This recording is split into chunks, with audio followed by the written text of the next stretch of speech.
let's talk a little bit more about transverse waves and then we'll move into longitudinal waves.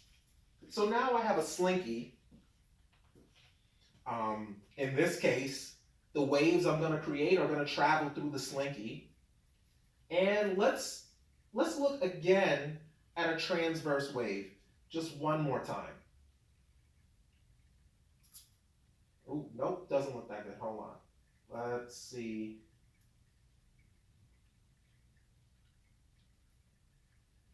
Okay. Again, it's going to oscillate a bit no matter what you do. That's a little better. So this is a transverse wave. Ooh. Let's wait for it to stop oscillating. That wave's a little too big. Still a transverse wave, but a little too big. You can't really see it move back and forth. Okay, that's a transverse wave.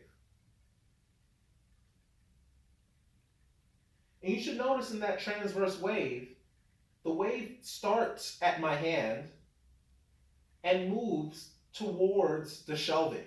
So in the transverse wave, the wave starts out at my hand and moves towards the shelving.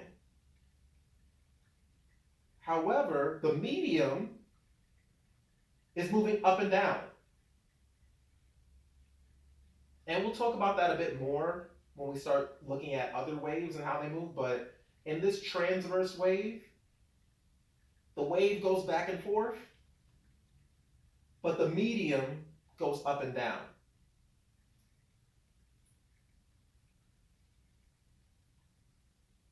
So those two movements are perpendicular. The medium moves up and down, however the wave moves back and forth. That's a transverse wave. Now let's look at a longitudinal wave.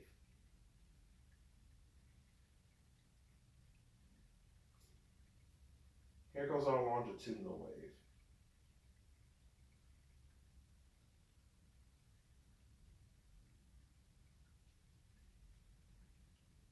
It's really fast.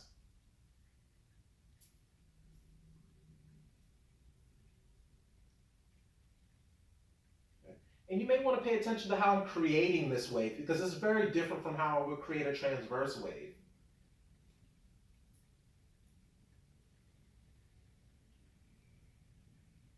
Okay. In the next video, we'll talk more about this longitudinal wave, and I have a GIF there that'll help us see it a bit better so we can talk about its movement and how it's different than a transverse wave.